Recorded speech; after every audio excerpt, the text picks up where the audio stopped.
ದರ್ಶನ್ ವಿರುದ್ಧದ ಕೊಲೆ ಕೇಸ್ನಲ್ಲಿ ಪೊಲೀಸರ ಎಡವಟ್ಟು.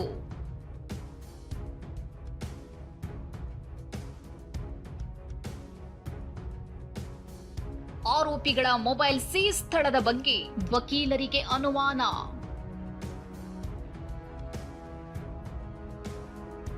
ಚಿತ್ರದುರ್ಗದ ರೇಣುಕಾಸ್ವಾಮಿ ಕೊಲೆ ಕೇಸ್ನಲ್ಲಿ ಮೊಬೈಲ್ ಸೀಸ್ ಮಾಡುವಾಗ ಪೊಲೀಸರು ಅದೊಂದು ಎಡವಟ್ಟು ಮಾಡಿದ್ರಾ ಎಂಬ ಪ್ರಶ್ನೆ ಮೂಡಿದೆ.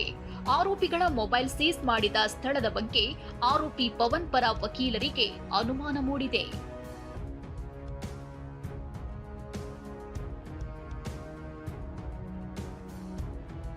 ಈ ದೃಶ್ಯ ನೋಡಿ.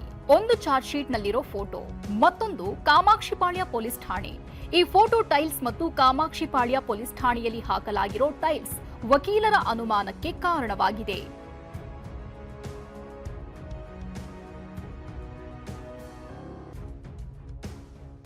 ವಿಷಯ ಏನಂದ್ರೆ, ಚಾರ್ಜ್ ಶೀಟ್ ನಲ್ಲಿ ಉಲ್ಲೇಖಿಸಿರುವಂತೆ ಕಾಮಾಕ್ಷಿಪಾಳ್ಯ ಪೊಲೀಸ್ ಠಾಣೆಯಲ್ಲಿ ಮೊಬೈಲ್ ಸೀಸ್ ಮಾಡಲಾಗಿದೆ ಅಂತ ಫೋಟೋ ಹಾಕಲಾಗಿದೆ.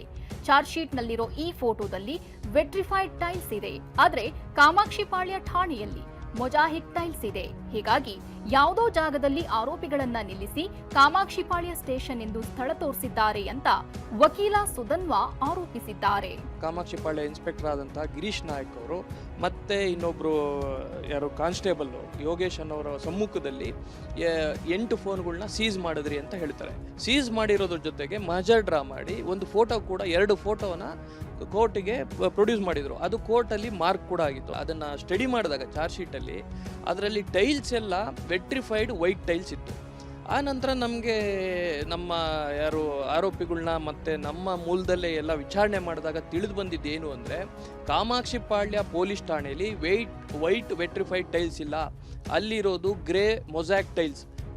ಹೀಗಾಗಿ ಚಾರ್ಜ್ ಶೀಟ್ ನಲ್ಲಿ ಕಾಮಾಕ್ಷಿಪಾಳ್ಯ ಅಂತ ಉಲ್ಲೇಖಿಸಿರೋದು ವಕೀಲರ ಅನುಮಾನಕ್ಕೆ ಕಾರಣವಾಗಿದೆ.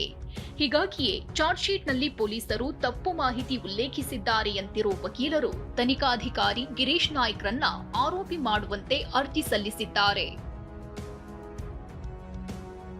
ಪ್ರಕರಣಕ್ಕೆ ಸಂಬಂಧಪಟ್ಟಂತೆ ತನಿಖಾಧಿಕಾರಿಯಾಗಿರ್ತಕ್ಕಂಥ ಗಿರೀಶ್ ನಾಯ್ಕರವ್ರನ್ನ ಈ ಪ್ರಕರಣದಲ್ಲಿ ಆರೋಪಿಯನ್ನಾಗಿ ಮಾಡಬೇಕು ಅಂತೇಳಿ ಅರ್ಜಿಯನ್ನು ಸಲ್ಲಿಸಿದ್ದಾರೆ. ಆ ಪ್ರಕರಣಕ್ಕೆ ಸಂಬಂಧಪಟ್ಟಂತೆ ಪ್ರಾಸಿಕ್ಯೂಷನ್ ಕೂಡ ತಕರಾರು ಅರ್ಜಿಯನ್ನು ಸಲ್ಲಿಸುವಂಥ ಸಾಧ್ಯತೆಗಳಿದೆ. ಈ ಕುರಿತಂತೆ ಸಾಕಷ್ಟು ಕುತೂಹಲ ಕೇಳಿಸಿರ್ತಕ್ಕಂಥದ್ದು ಯಾವ ರೀತಿಯಾಗಿ ತಕರಾರನ್ನು ಪ್ರಾಸಿಕ್ಯೂಷನ್ ಪರ ವಕೀಲರು ಸಲ್ಲಿಸ್ತಾರೆ ಅನ್ನೋದನ್ನು ಗಮನಿಸಬಹುದಾಗಿದೆ. ಕ್ಯಾಮರಾಮನ್ ಸುಶೀಲ್ ಜೊತೆ ಶಿವಪ್ರಸಾದ್, TV9 ಬೆಂಗಳೂರು.